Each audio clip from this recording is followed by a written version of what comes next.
Welcome to the Cardinals Squad Show. My name is Benjamin Garcia, host of the Ben Garcia Show, the credentialed Arizona Sports member or Arizona Sports media member. Did Kyler Murray let down the Cardinals today, or did the wide receivers not give him much to work with? Let's talk about it. Jamil Douglas, former NFL offensive lineman. The injury to James Conner looks serious. How does the offense overcome this? For the third straight week, the Arizona Cardinals have had the chance to end the game in victory formation and didn't. This is now a massive problem that could have massive repercussions much more soon than we thought. Let's get it. Rise up, Red Sea. It's the Cardinals Squad. Everything Arizona Cardinals every week. Covering all the big hits and game-changing plays from the Valley of the Sun. The way only the Locked On Podcast Network can. Gear up and squad up. The Cardinals Squad Show starts now. What is up? Welcome back into the Cardinals Squad Show. Don't forget the Cardinals Squad Show is free and available on all platforms, including YouTube. So click that follow or subscribe button to do what thousands of Cardinals fans have already done, become an everydayer and get locked on to the Arizona Cardinals right here each and every day. Today's episode is brought to you by our friends over at Game Time. Download the Game Time app. Went back there. Download the Game Time app, create an account, and use code LOCKEDONNFL for $20 off your first purchase. The Arizona Cardinals look like they're going to pull a comeback, a rabbit out of their hat. They get the safety. Things look good. 3:30 left to go on the clock. Kyler and the offense gets the ball. They fail to get 2 first downs to end this game. And the San Francisco 49ers now have 2 divisional wins. They're sitting atop the division. They're 3-0. And let's just call it what it is. Kind of in the driver's seat with what is a very cupcake schedule to go throughout the rest of the season. Clancy, your first instant reactions? Scariest environment imaginable. Like, I've been super calm this entire offseason, super excited about things.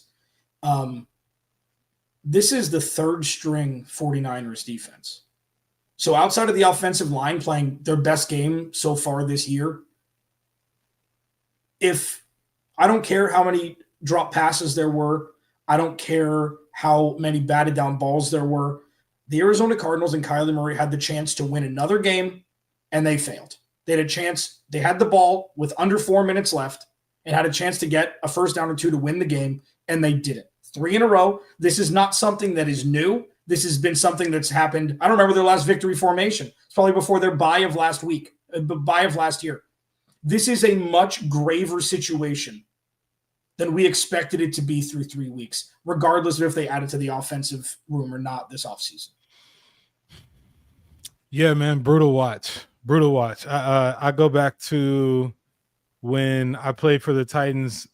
Vrabel would always say, there's good football, there's bad football, and there's the that gets you beat. And when you do the things that get you beat, you don't take advantage of complimentary football, a turnover here, bad field positioning here. It just kind of all adds up, and this team is just not in the position to overcome some of those things. I know we're looking at a 1-point game here, but again, the Niners are riddled with injuries, and you would think that the Cardinals would have been able to take advantage of that. And it just wasn't good enough from my opinion. I think for me, there's a lot of different ways you can go down this avenue, but, I'm reading off the tweet right now. A lot of Cardinals fans are having troubles with the play calling. Drew Petzing, we've gone after him for, 3 years now, 2.5 years now with Drew Petzing as the offensive coordinator. The offense is anemic, and I mentioned this a couple of weeks ago. At some point, it does become a Jonathan Gannon issue, and the reasoning why I say that is when you work in a job, you're an employee, you might do things that the boss doesn't do, but oftentimes the boss tells you to do something and you change course and you do what the boss says. At some point, it becomes a Jonathan Gannon issue if he doesn't walk into the office of Drew Petzing and say, the offense needs to be more explosive, but this might just be what Jonathan Gannon wants. And when asked about the play calling today by Teo Mackey, I have no problems with the offensive play calling, never will. I know exactly what we're calling, so if you've got a problem with it, you should look at me. So with that being said, Jonathan Gannon, I am looking at you. The offense lost this game. The defense was awesome. And now we're talking about, okay, it's not a Drew Petzing issue. It's officially a Jonathan Gannon issue, which I think is a much bigger problem. Has Jonathan Gannon played offense before in his life? He's defending his boy. He's defending his employee. This is nothing more than what they've said about players, with there's no backup and that's their only option. This is what a good leader is supposed to do. I don't know if there's necessarily that's to say that Jonathan Gannon should get fired if Drew Petzing gets fired. Do you think that's accurate? No. Okay. No. So then they both can't be true. Because if Jonathan Gannon's at fault, then they should both go. Or Jonathan Gannon should go and Drew Petzing should keep his job. This is much more about the synchronicity between Kyler Murray and Drew Petzing. Okay. Kyler Murray looked okay for a large chunk of today. Had a couple really good plays. The best play call I've seen Drew Petzing call was that play action Kyler Murray boot keeper for 9 yards to start that last drive. And then they got a first down and then it was bad after that. But this offense is a bottom 3 offense for large portions of this game. Yeah. You got to look at Drew Petzing, sure. And you got to look at the drop, sure. But this comes down to Kyler Murray had less than 200 all-purpose yards. When is the bottom just going to fall outwards and you're not just looking at him like, hey, you got to do more even though there's less? Yeah, when you look at the first, and just in terms of, and I know this kind of falls on the whole team within special teams as well, but when you look at the first half, missed field goal, second drive is a punt, and then you go and make a field goal, and then you punt. It just is. It's just stale. I said it last week. It's just stale, man. There isn't much. There were a couple sprinkle plays here and there. I thought, the Trey McBride had a 16-yard gain that looked really good. Marvin Harrison Jr. caught one that was in the air before he, even got out of his break. Like there were some things here and there, but it just wasn't enough, man. It was just on the ground as a team, 28 carries for 106 yards. Trey Benson popped the big one. That gives his average the 10 carries for 42 yards. Like it just you need more out of the offense, man. You need some more creativity. I hate to keep sounding like a broken record, but I say it every week. There's just nothing there from that standpoint. I don't think the offense is going to get creative. I think this is what it is. We can keep on going after Drew Petzing, and it took just a god-awful injury from James Conner today for them to finally open up the offense, because it felt like they obviously couldn't hand the ball off to James Conner anymore with, that injury just looked awful. It's terrible. I always kind of felt bad that they even played it on TV again, but is what it is. It took James Conner, it looked like really hurting one of his legs, I'll just leave it at that, to the Cardinals finally open up the playbook. And this thought process, like Clancy and I are kind of going back and forth in a different chat, that it's Kyler Murray's fault. Like I feel like I've been the one that's been the Kyler Murray skeptic. And I thought Kyler Murray for all intents and purposes, was pretty good in this game. And the reasoning why I'll say that is Marvin Harrison Jr. dropped a wide open pass for what could have been a touchdown if he scampered with it. Yeah. Amari DiMercado dropped a touchdown, walk-in touchdown pass. Zay Jones had a ball firmly in his hands to end this. You have to catch that ball for as highly we've been talking about Zay Jones for a first down to win this game. Yeah. Kyler Murray was dealt with bad play calling, receivers dropping passes, and still it felt like was in the driver's seat to win this game. Had a beautiful throw to Trey McBride for a touchdown to cap off a drive. This is not on Kyler. This is what happens when you have elite coaching with a team that is out Kittle, Jawan Jennings, McCaffrey I thought looked old in parts of this game. Mac Jones on one leg, Bosa's out, all the other guys that are out. And the Cardinals have everyone, and they got outcoached. They got superbly outcoached by Mac Jones on one knee than the Cardinals with all their guys. Clancy? How did they get to the 1 yard line? Just curious. Pass interference. Oh, yeah. So that 50-yard play didn't happen, and then they were able to score from the one. I don't think that's sure. I don't think that's Marv dropped that touchdown as well? Sorry? Marv had a touchdown in his hands on that PI and dropped it as well? That ball wasn't to him. That ball was to Zay Jones that got PI'd, and Marv almost made a miraculous catch. So those even out.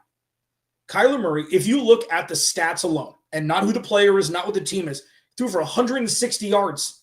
It's like that doesn't get it done. It doesn't get it done. I don't care what the play calling is. I don't care. If Kyler Murray is going to be the quarterback here, he's got to have more than 200 all-purpose yards in 2025 in the damn NFL. Yeah. Like, how many more? I've been the truther for Kyler Murray. Okay? I've been the truther since 2019 through Cliff, all of it. I said Kyler won, and despite Cliff Kingsbury and not because of him. I will not say that about Drew Petzing. He's had the best offensive line he's had in the NFL. He's got the best defense. He's got a top 3 tight end, and he's, got a dude who was supposed to be and still could very well be a Pro Bowl wide receiver. He has an embarrassment of riches compared to the worst 10 teams in the NFL. Yeah, right? if you look I'm sorry. I want Jamil to go, but I don't want this to go overlooked. James Conner is out for the year, probably with an injury. I'm just speculating. It looked like it was a bad injury. Paris Johnson Jr. didn't play in this game, and Marvin Harrison Jr. is dropping balls. That is not an embarrassment of riches. Like, it's just not.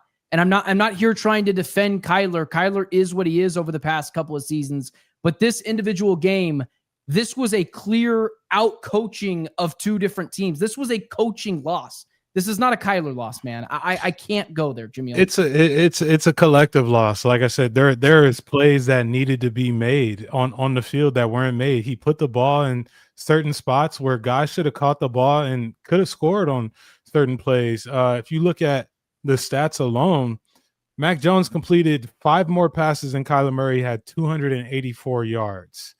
And so to Clancy's point, 160 does not get it done in terms of the NFL this year, especially, if your defense isn't, I mean, the defense played well, but they didn't, there was no scoring from a defensive standpoint.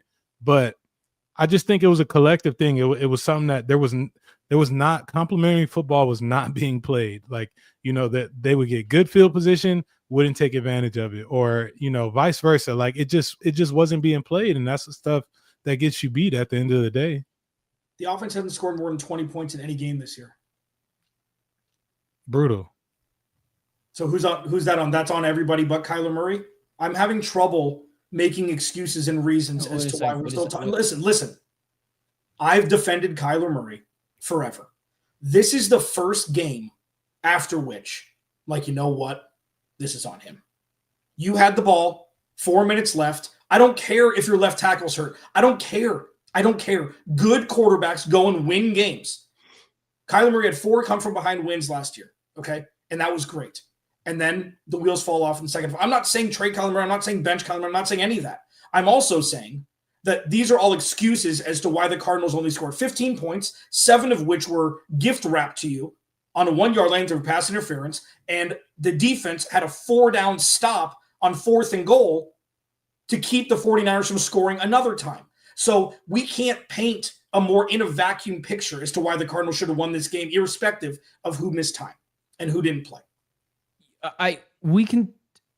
I'll say this last thing. You said Kyler Murray had the ball in his hands. He got a first down. Well, he slid right in front of the first down. Then they immediately got a first down. And then on 3rd and long, where you have to have it, or 3rd and 7, whatever it is, where you have to have it, he hits Zay Jones in the hands. He catches that ball. The game is over. Kyler cannot throw the ball to himself and then catch it, and then the game is over. Like, I think we're being unfair. I'm with you. The Saints game, I thought Kyler Murray was not great. The Panthers game, I thought the offense once again got conservative, and Kyler Murray threw a horrible interception. I got in trouble with you guys last week for calling it bad. And then this week, like, I just don't think you can point the blame at him when the opposing team has nothing, and and Jonathan Gannon wants to play. My defense is going to win this game. You guys just don't turn over the ball, and that's what happened. Cardinals didn't turn over the ball. The defense had a chance to win the game. It didn't bite them in the ass the past 2 weeks. This week it did, and that's where I go with it. Jamil, I just feel we're like going to talk more about the offense in a second. I mean, we're going to talk about the offense in a second, but all in all, offense has to be better. They were down their top pass rusher, who was a problem, and he wasn't on the field. O-line gave up, I think, 1 sack. They were credited with 1 sack. It just has to be better, man, all the way around. And I have a hard time saying it was Kyler because he did make the throws necessary, but it falls on the whole group as a whole. Yeah, I probably think there's a lot of truth to that. But let's get more into the offense here. James Conner goes down with a really bad injury. That one really sucks. The offensive line play, Wide receivers as a whole, Marvin Harrison Jr. We just talked a lot about Kyler. Let's get deep into that offense next. But first, today's show is brought to you by our friends over at Prize Picks, the daily fantasy app where making the right call can actually pay off. You and I make decisions every day, but on Prize Picks, being right means cashing in. With football back, Prize Picks is the simplest and fastest way to get in on the action. Just pick more or less on 2 to 6 player projections, and you can turn your takes into real prizes all in less than 60 seconds. Listen, one of the things I like, playing about Prize Picks, it just makes things a little bit more simplistic. Sometimes in natural sports betting on other, apps, it can be a little bit difficult trying to decide lines and, all over under props. Instead, Prize Picks just make it easy for you. Just pick yes or no on a couple of different players, over unders, and it's just easy as it gets. Download the Prize Picks app today and use code LOCKEDONNFL to get $50 in lineups after you play your first $5 lineup. That's code LOCKEDONNFL for $50 in lineups after your first $5 play. Prize Picks, man, it's good to be right.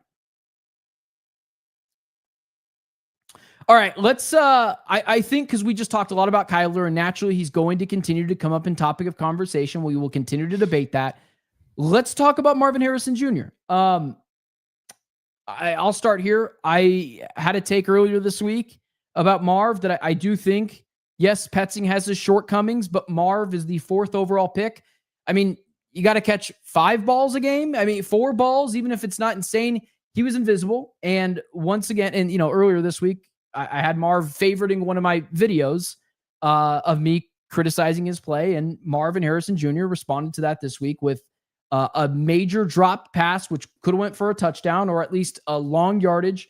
And then he also had a touchdown that, it wasn't for him, but when you're the 4th overall pick, you have to make that catch in my eyes. Let's just talk about Marvin for a second. Maserati Marv, is he now Mazda Marvin, Jamil? I don't want to call him a Mazda. It's a reliable car. Very reliable car. It is a reliable car. I know you don't own a Mazda. I know you got a Beamer, but it's all right. I like reliable. But, my thing with Marv, 6 targets, 3 receptions, 44 yards. I know he wishes he could have both of those drops back. Obviously, those change the dynamic of the game. I don't know, man.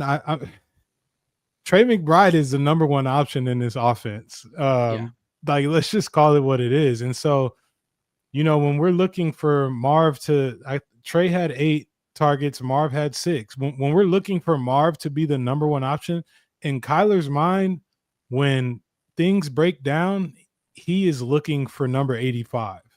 And I don't know, if that's just built within the system or he just loves, targeting Trey McBride, but I just don't know that he's going to get those targets in this offense, man.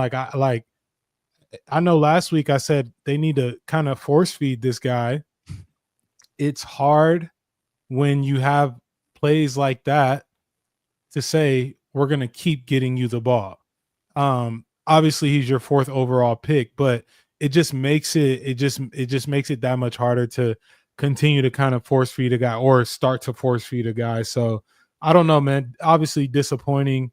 I'm sure he's disappointed because it changes the dynamic of the game, but I just don't even, I mean, I don't know what to really give you as far as is he, I'm not going to say he's a bust, but I just don't know how else to get the guy the ball, Yeah. Not a bust, but was he worthy of that pick so far? 4th overall? That's such a loaded question. He was the best player available. He was the highest ranked player in the history of some people's books. Like the highest draft dudes on that the is planet. true. That is true. Like drug tested highest draft. The smart. No, Trevor Sikkema had him in his number. He has him as his number weighted prospect ever. Yep. Yeah, I had Trevor on right before the draft. He told me that, and he said the fascinating part about it is we're going to get to find out even more. It's going to be exposed even more. James Conner out, so we're going to find out. What have we been pounding the table for? What have I? What if I'm sure you got get it to him early. Didn't even look his way. And you know what? If he can't get open, I wouldn't look at him either. What they did after James Conner went down is they found their dogs. They found Zay Jones. They found Elijah Higgins. They found dudes who would get open. Marv not getting open is something that isn't a Drew Petzing problem. I think great wide receivers are scheme proof. They're bracket proof. Justin Jefferson was getting the ball every single offensive snap for 3 years and nobody could stop him. If you're going to be a guy like that, even 70% of a guy like that, which would still be Pro Bowl level, you got to get open. And I think the drop was hopefully like, you want to talk about like a demon story, like a reclamation project, that drop is going to haunt him. And hopefully that's the best thing that could happen to a young wide receiver who just hasn't found his footing yet. Because this isn't a knock on like Marv as a player coming out of college. This isn't a knock on anybody. This is like, hey, James Conner went down. They have to throw the ball at least 10 more times a game, you would think. And a lot of those are going to go to Marv, and this is the time where we're going to really find out for the rest of the year what he is and who he is as a player. Yeah. Right? Yeah. I mean, like, I know that sounds like a movie title or movie trailer or something, but it's like, no, 100%. You're right. Options. You're right. I mean, I'm thinking about earlier, I was watching the Eagles versus Rams game, right? And run game was getting stuffed. Yeah. All of a sudden, there's an A.J. Brown emergence. I mean, the guy goes crazy. And that is what you expect out of a number 4 overall pick. You expect that guy to demand the ball from a concept of how he runs his routes. Not saying that he has to get in a coordinator's face and, be a nuisance in the huddle, but just the way that he's going about running his routes and taking advantage of opportunities. That's what you want out of Marv. I don't know if he has it, but we're like Clancy said, we're about to find out, because now James Conner is out, right? I still think Trey McBride's going to be the cash cow in terms of targets, but eventually there's got to be a clear-cut number 2, and it's got to be this guy, man. It just has to be. Like, he has to start showing up in those moments. So I'm curious to see how, the offense gets ran without James Conner, and I hope that means production from Marv. Yeah. I think you guys said a lot of the same things that I kind of feel about Marv. I think Clancy said it perfectly. It was great wide receivers, which is, I mean, maybe I'm on an island here. When you draft a guy 4th overall, I do expect a top 8 wide receiver in the NFL. I mean, you're picked over other premium positions that I think the Cardinals could have used in Joe Alt or whatever, even if you want another wide receiver.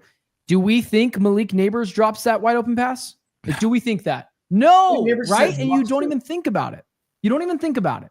So Malik and even Ladd McConkey, I think to this point, have been better options at wide. And this other idea that, like, I get what Clancy's saying, and I do think it is a defensive Monty, that he was the most greatest graded player to a lot of people. That's on the field. That's a lot of the stuff that you saw at Ohio State. Great. But we don't, you don't get praises. You don't win GM of the Year award because you took the highest player on Mel Kiper Jr.'s mock draft. You have to do your own research. You have to weigh the getting a wide receiver over getting a franchise right tackle. So we can move on from Marv. But again, I think he had a couple of times to really break this game open, put the Cardinals on top, and he was a net negative factor along with Amari DiMercado, who dropped a big pass. Zay Jones, not so much, but he dropped a big pass. Like, that's what I'm talking about in this game. I'm not talking about Kyler letting the team down. Let's talk about James Conner, although, because I want to, continue to move the conversation along. Conner, maybe he was trying to look for extra yardage, danced around a little bit in the backfield, got his leg caught from underneath of like 3 other guys.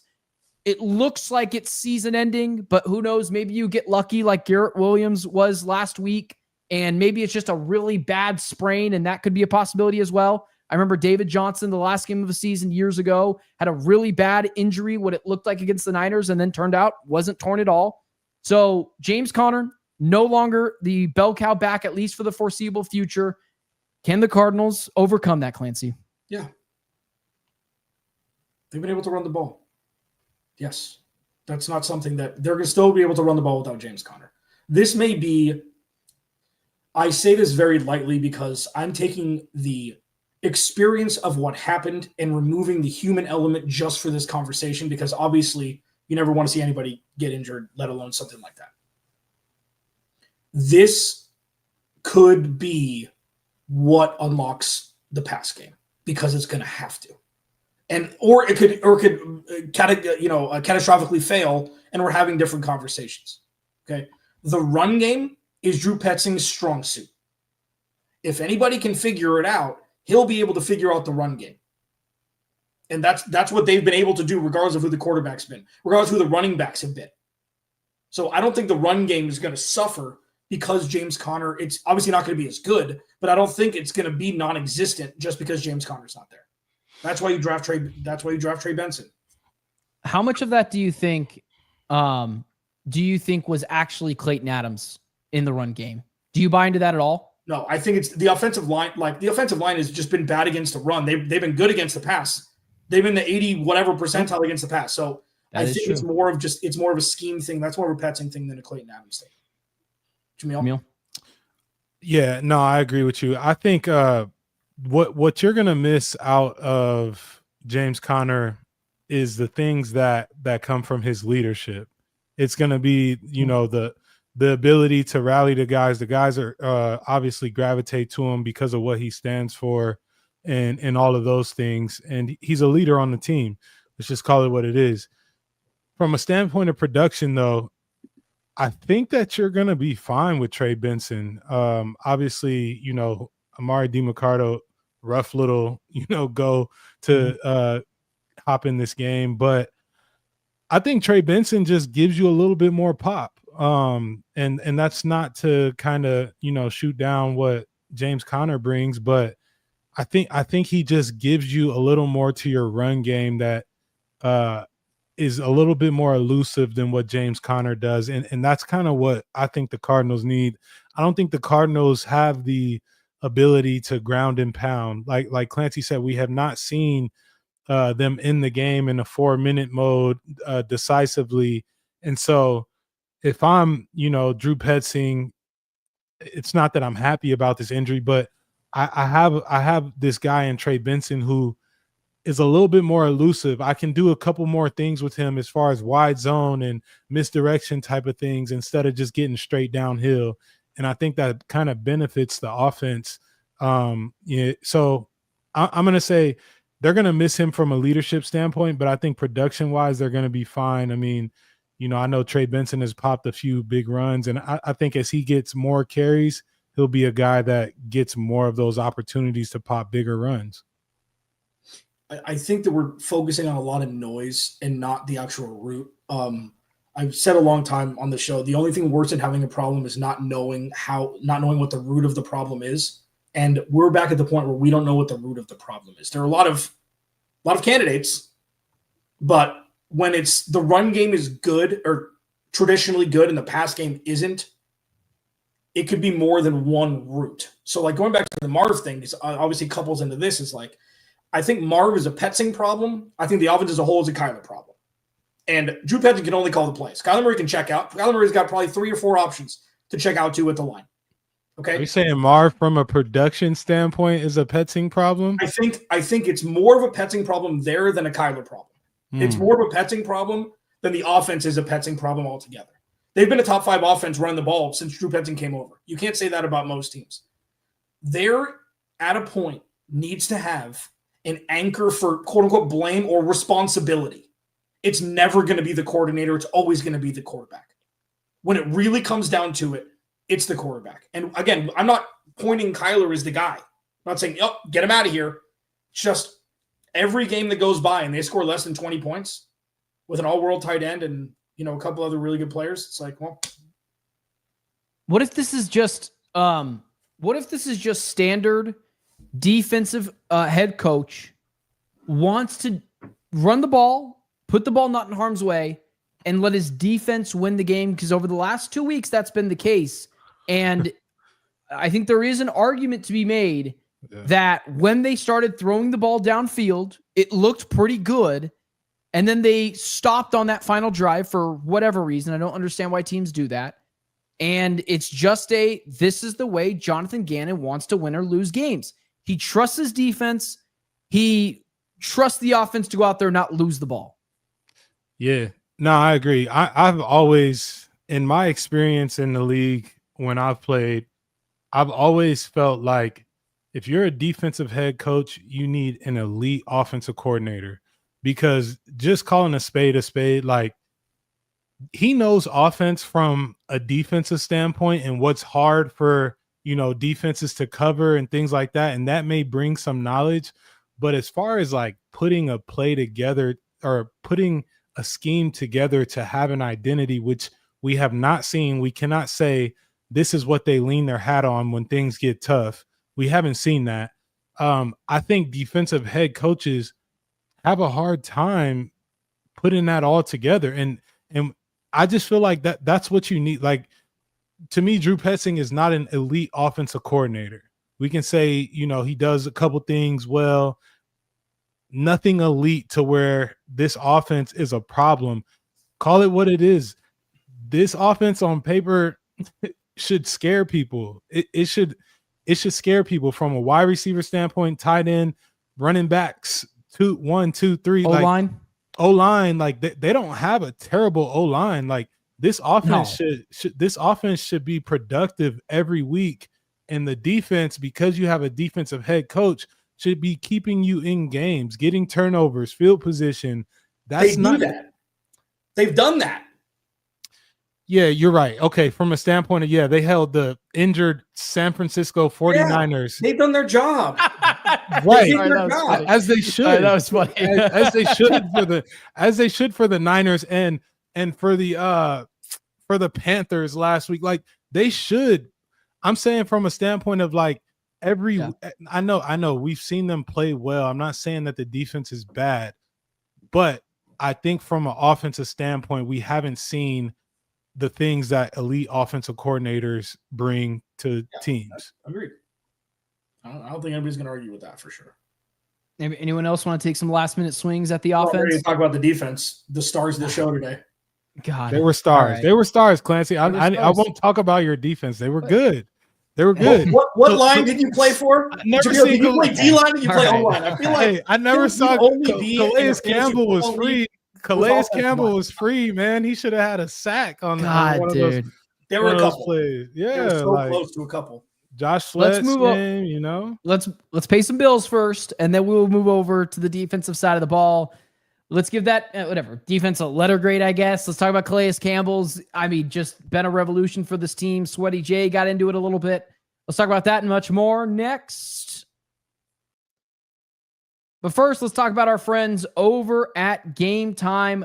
First, right here, the NFL season is, the NFL season is back. And honestly, there's nothing better than being in the stadium, surrounded by fans, cheering on your team. But let's be honest, getting tickets can be a hassle between codes, login screens, and prices jumps at checkout. It's frustrating. That's why I use Game Time, the app that gives you the advantage back to fans. Game Time is fast, easy, and backed by the Game Time guarantee. You'll always get 100% authentic tickets delivered on time and at the best price. Plus, all fees are included, so the price you see is actually the price you pay.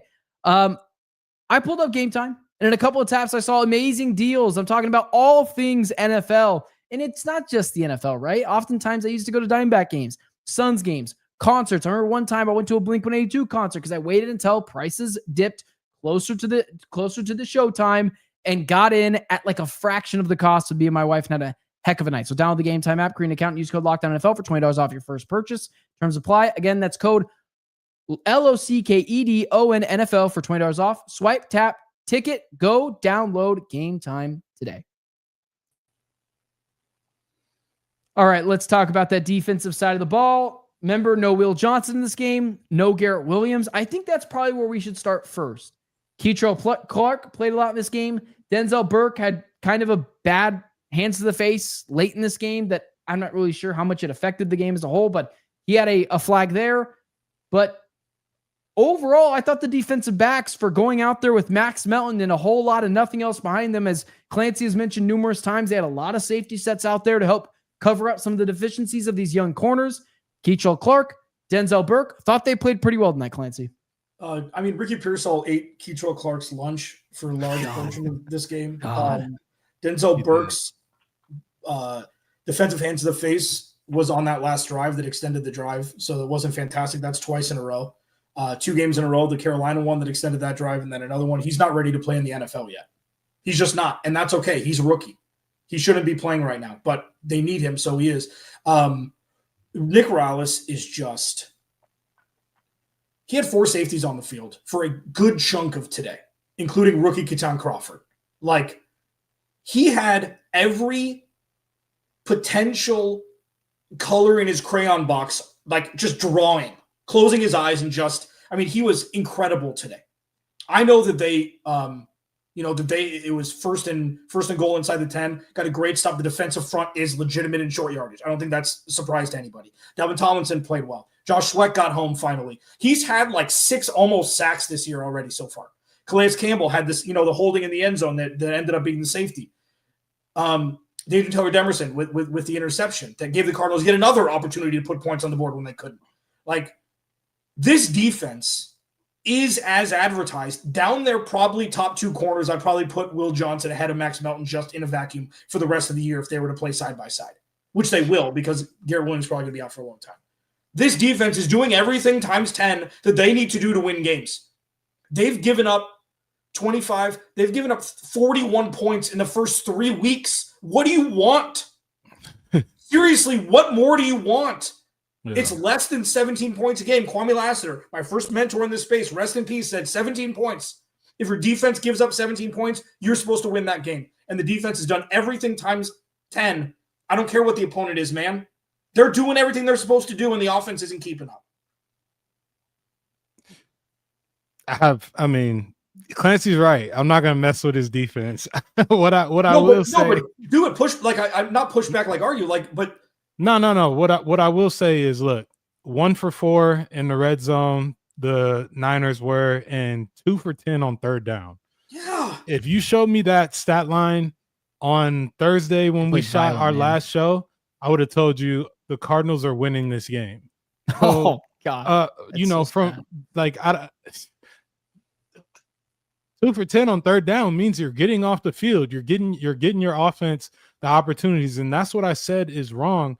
There wasn't complementary football being played by the offensive side of the ball. Yeah. It just wasn't. And that is the stuff that gets you beat. If your defense is not on the field 80% of the time, or gets off the field 80% of the time on third down, you're supposed to have ample opportunities. They ran the same amount of plays almost. I think the Niners ran 2 more plays than Cardinals had 2 more. It was 64 to 62. Cardinals, your point still stands. Yeah. Like you have to turn that into points at some point. So the defense played well, man. I mean, I think obviously I don't want to just excuse the fact that the Niners are dealing with injuries. We know that. And but this is still the NFL. And so there is no excuse. It's next man up. We hear it all the time. So we can't say, oh, well, if they had this person, that person, then it would have been different.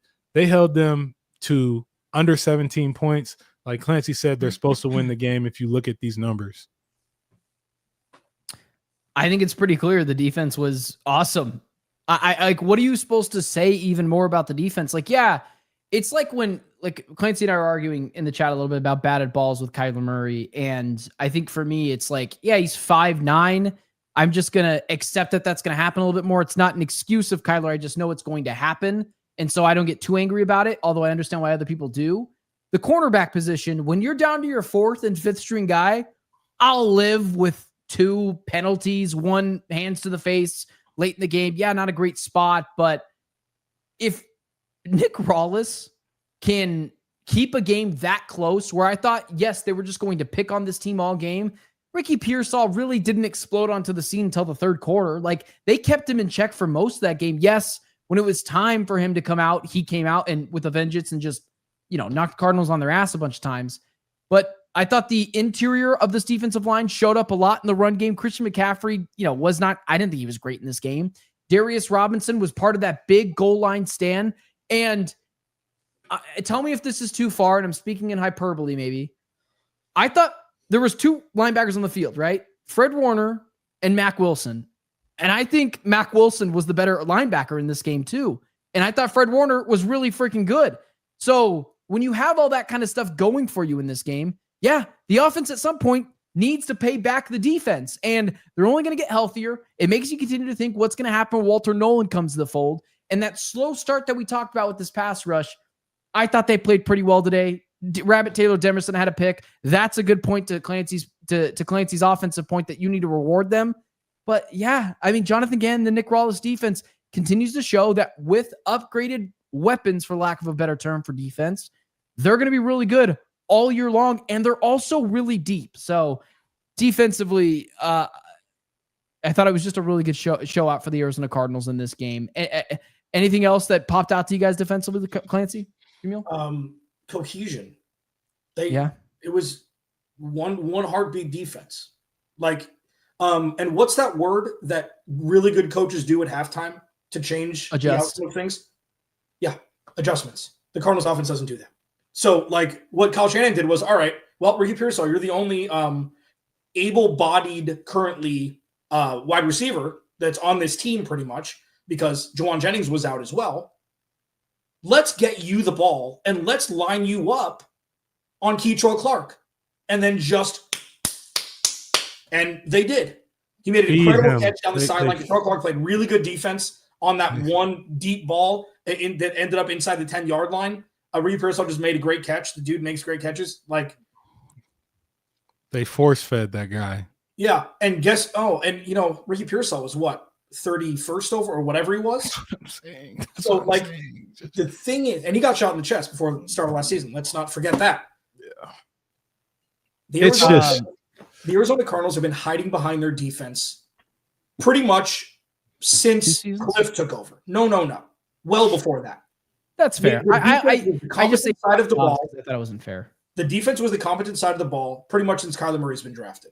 That's the trusted one. The one that peaks higher has always been the offense. That's not the same this year because they put so much money into the defense and draft capital, and the defense is going to be like, look what happened with. See, it's a new month. No, it's almost so. This is my last smart thing of the month. They're the Cleveland Browns with a better offense. So if the Browns can win a game against Green Bay today, which is unbelievable, but no one saw that. Okay, the Arizona Cardinals have a better offense than the Cleveland Browns, and the Cleveland Browns defense and the Cardinals defense is close. You look at the Browns and the fact that they can win games, that should be the biggest negative testament to the Arizona Cardinals offense. I see. I thought it was a good comparison. I thought it was a pretty good comparison. No, I see what you're saying. I think I see what you're saying. Obviously, Myles Garrett is a huge piece. Yeah. No, sure. I'm saying it's close. I'm not saying they're better by any stretch. No, 100%. I don't have a rebuttal. Like, I really don't. It's a shame. It's a shame, man. The Cardinals are also in the middle of squandering what could have been, like, defensively is here what I mean, is why I'm sticking on this point. The Cardinals are in the middle of squandering Nick Rollis' tenure as an Arizona Cardinals defensive coordinator. If someone is smart, they're going to give this guy a head coaching job. Like, they're just going to. It felt like part of the things he did to help cover up the deficiencies of these young cornerbacks was we saw a lot more design blitzes. It was a way more abstract today. Like, the defense, and it continues to play violent, which I just feel like is the personality in a way of Jonathan Gannon. Violent, aggressive. He spoke this into existence ever since his first press conference. Nick Rollis, I think it's very, very, very possible this guy gets a job at the end of the year, and the Cardinals are squandering this really smart defensive coordinator in a year where they don't have a tough schedule and the offense looks anemic, and they're not paying back to that defense of Nick Rollis, who, I mean, they mentioned it today on the broadcast. This isn't a Jonathan Gannon defense. Like, it's overseen by Jonathan Gannon, but the direct manager, if we're using, working comps, the district manager is Nick Rollis. He sees this on a day-to-day basis, and it just continues to be impressive what he does with these safeties. I thought it was insane that Keaton Crawford at one point was on the field in this game. And the fact that the 49ers kind of know what the Arizona Cardinals are going to have to do defensively. They don't know how they're going to do it, but for large parts, he out-schemed Kyle Shanahan in a lot of these plays. So in a league where he got creative, Let's say that. We don't see from the other side of the ball. Like, I don't know. Just send him Maybe we should send him to the offensive side. Just see if he's got something up his sleeve that he can come up with. We saw that. He's like, I would hate if a Patricia. defense ran this. Yeah. What? We saw that It's with Matt Patricia in New England. That just doesn't. It just doesn't work. That's a difference. What if I we- wouldn't call that creative. What if we just told Nick Rollis, hey, what would you hate to see the offense run? Just write it right here on the board, and then we'll be able to see if you can do You'd be surprised that is something that will happen in like week 9. They'll send the DC in the offensive room and say, all right, we're gonna bring it in. Like, we should have been you guys haven't had this conversation upstairs. Like you'd be surprised. It's really not as common.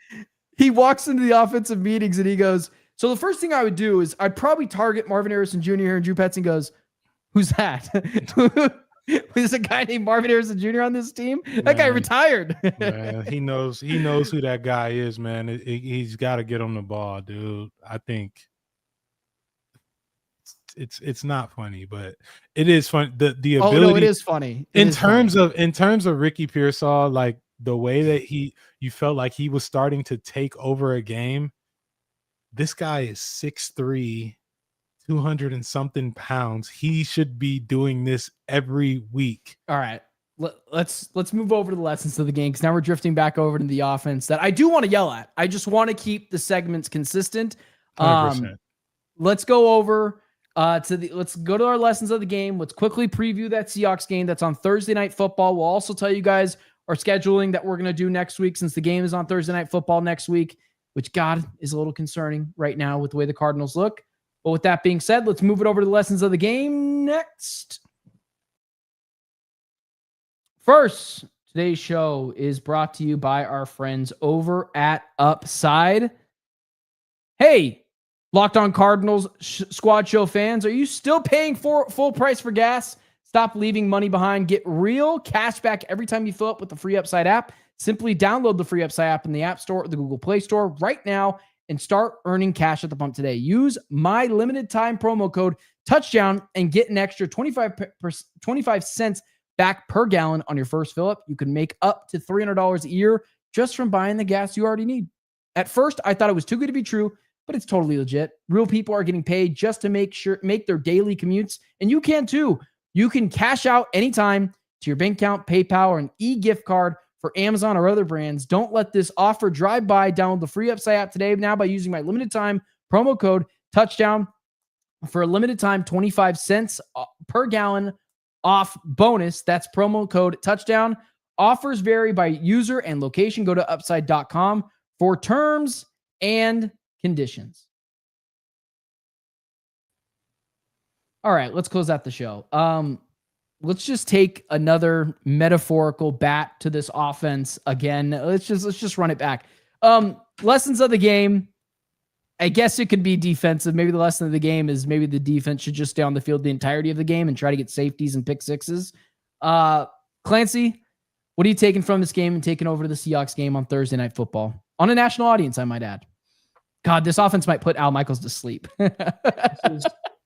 This is the first time that I've said this in my time hosting the show and my time in sports media. The clock's officially started for Kyler Murray. That's my biggest takeaway. What do you mean by that? What do you mean by that? If the Cardinals don't, let's put it this way, and this will cancel out that. This will stop that clock. This will cut the red wire or whatever wire it is that keeps the bomb MacGyvering from blowing up. If they can win a game in this fashion flipped, it'll cancel out. We've been on this side of this far more than we've been on the other side of this. Is that fair to say? As not only at the history of an organization, the most losing organization in the history of professional football, but also they've also been around the longest, so that's not necessarily fair, but they also are, so it's fine. The clock starts now. It's not a second, it's not an hour, it's a season. And if we don't see more on the other side than we see on this side, I'm good. Whatever that means, I'm good. That's my biggest takeaway from today is it starts now. I'm going to say mine's going to be very former player-esque. And I'm not going to say creativity from the offense because I'm just done kind of beating that drum.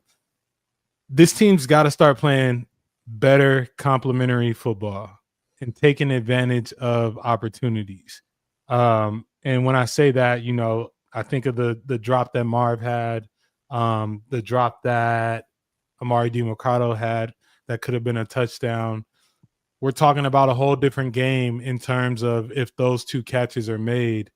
Someone said Mr. Sunshine and Rainbows. No, this isn't sunshine.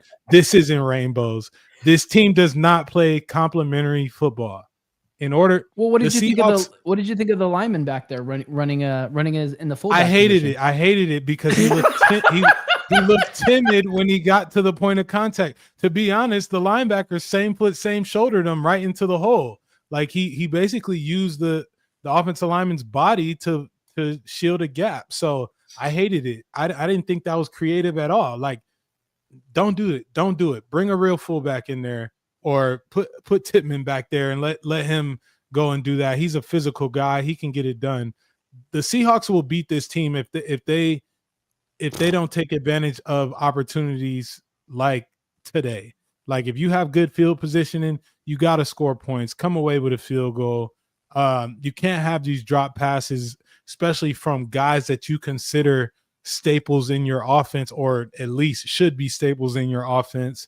And so for me, I'm just going to say we've got to see a better product on the field next week or this upcoming week from a standpoint of complementary ball. Yeah, do you guys want to see something fun? Here's Kyler Murray's pass chart for the day. Oh, I don't know. Sorry, it lagged there for me for a second. This is Kyler Murray's pass chart for the day.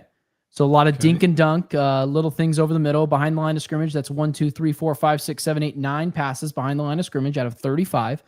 You want to talk about not creative? That would be not creative.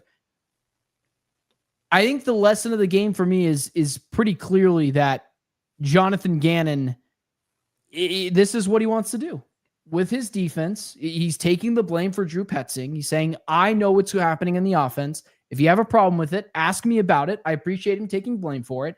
But okay, then I'm going to hold you accountable. I'm no longer going to talk about the child. I'm going to talk about the parent that is telling the child it's okay to go over and slap other kids in the face and take their toys away. So then we're not going to get mad at the child. We're going to get mad at Jonathan Gannon. So with that being said, I think that this is what it is. I don't think the Arizona Cardinals offense is ever going to get fixed. I think this is what it's mostly going to look like for the rest of the season until they absolutely have to start cutting it loose downfield. But we've talked about this for weeks now. The Cardinals' conservative nature was going to come back and bite them in the ass, and it finally did. So that's where I'll go there. That's my main concern. Does anyone have anything else they want to take away, or can we just go for it? Yeah. Let me ask, how many routes are usually run in a pass play? Is it one? Not usually.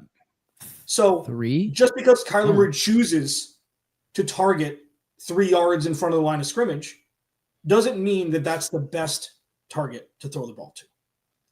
So when it comes to Drew Petzing, of course, there is a lack of pop in this offense. You'd love to see some Ben Johnson. You'd love to see some Cliff in this offense. A hint of. When it comes down to who is running the offense, Drew Petzing can only do so much. Okay? So blaming this on one person, I think, is a fool's errand. Blaming it on one coach, I think, is a fool's errand. Looking at the grand scheme of the work of upwards of 100 games at this point, what is the only constant? And this is a vast shift for me. The only constant is the quarterback. So we can continue to make excuses, or we can look at this and be like, listen, he's got the talent. He's smart. He's got some weapons. If he doesn't put it together, maybe it's not the next coordinator's fault. Is that fair to assess? Oh, well, I'm not saying this is on Kyler. I'm saying we have so much data that it is. And that's the troubling part for me. How many times I want him to be the quarterback for the next 10 years. Yeah, no, I agree with you. I don't think that, just so we're clear, I don't think you're like this Kyler Murray hater. This guy just hates Kyler and he wants him gone. I think you're being honest about Kyler, but I just think you and I are like, your clock started today, right? My clock started last season on Kyler Murray, and I was this close to breaking up with him after that Carolina Panthers game last year, but I decided against it, gave it one more run. So Kyler Murray's clock has already been ticking for me. I have serious concerns about Kyler Murray's longevity in the NFL. I have serious concerns. I think the best argument people can make is, yeah, of course he has the checking down. He can't see the middle of the field. And I'm like, that argument has some viability and has some legs to it now. Like, I don't think that that's crazy. But I thought today, this singular game, I thought, because I've never seen Kyler as this, at this point, as this top 8 guy in the NFL, I thought other people let him down. Maybe that's just a different of expectations, where maybe you and I are kind of at the same spot now after this game, where you thought a little bit more highly of him. You had the ball with 4 minutes left. Two first downs. Go do it. You've never done it. Go do it. But he hit Zay Jones. He drops the ball. It was a good defensive play. That wasn't on Zay. That was a better defensive play. Okay. But that's not the point. Okay. That's not the point. Jamil. Ryan Tannehill is what, 6'5"? I was just thinking of Tannehill. So Ryan Tannehill is what, 6'5"? I would say he's like 6'3"-ish. 6'3"? Okay, so yeah, I'm 6'4". So. Okay, so Ryan Tannehill was not a better thrower of the football than Kyler Murray. He was wide receiver in college, okay, at Texas A&M, right?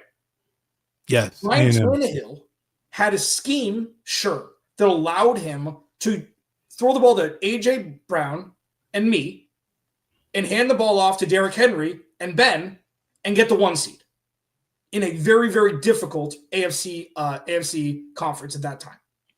Okay. So the height thing, yes. The scheme thing, yes. And Ryan Tannehill, and I could say this now, unfortunately, he had much more dog in him, especially those last handful of years in Tennessee. Oh, yeah. He had Baker Mayfield in him. Yeah. Kyler has some, but not all. Yeah. Ryan Tannehill would run through a damn wall. Oh yeah, he was a sick man. I'll give you that. He was a sick man. I think when I think of Tannehill, right? Obviously he had some moments in Miami.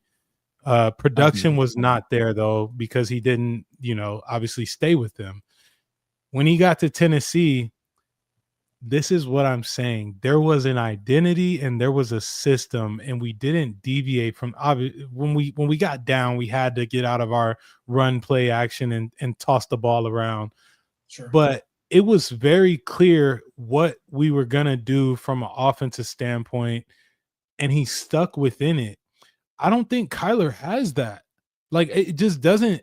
And I'm not saying Kyler from a tangible standpoint. Like, I'm saying from a coordinator standpoint, Kyler does not have, this is what we do and this is how it goes. Like, it seems like Kyler's just like, okay, I know the route concepts.